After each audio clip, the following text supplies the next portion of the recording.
Hello बच्चों, let's see the question. A liquid film is formed over a frame ABCD as shown in figure. Wire CD can slide without friction.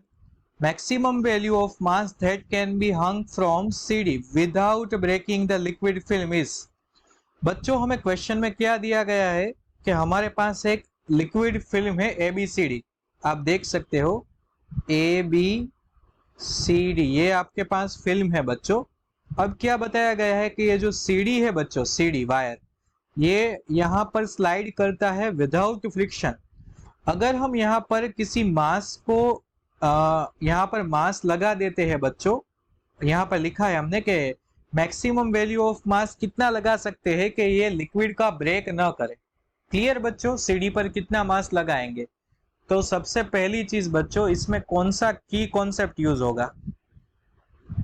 तो बच्चों की concept यहाँ पर use होने वाला है वो है बच्चों सरफेस टेंशन. क्या है बच्चों? Surface tension.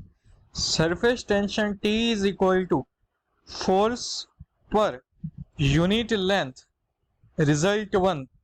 ओके बच्चों, अब हम यहाँ पर यूज करते हैं बच्चों कि यहाँ पर हम क्या करेंगे बच्चों, तो जब आप किसी मास को यहाँ पर किसी मास को लगाओगे बच्चों, तो ये कुछ इस तरह से होगा बच्चों. ये होगा यहाँ पर mg. क्लियर बच्चों? डाउनवर्ड कौन सा फोर्स लगेगा? mg जितना फोर्स लगेगा बच्चों. अब यहाँ पर लिखते हैं कि here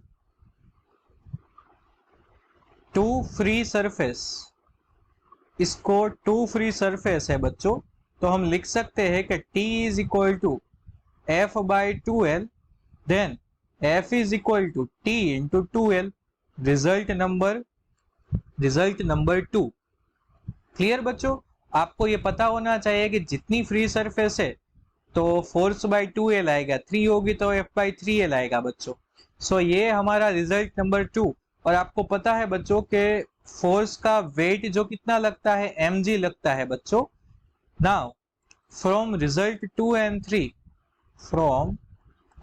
3 we can say that T into 2L is equal to mg. then finally क्या आंसर मिलेगा बच्चों? तो हमें क्या फाइंड करना है बच्चों? तो हमें फाइंड करना है बच्चों मास. सो मास को आप ऑब्जेक्ट बनाइए. सो मास को आप ऑब्जेक्ट बनाओगे तो बच्चों क्या आंसर आने वाला है बच्चों? तो 2TL डिवाइड बाई G, ये है बच्चों करेक्ट आंसर. तो आप ऑप्शन चेक करिए बच्चों, तो ऑप्शन बी जो है ये मैच हो रहा है यहाँ पर. सो बच्चों आवर की concept will lead us to the correct answer and correct answer is option B. Okay बच्चों, सो आई होप बच्चों you all understood it well. Best of luck.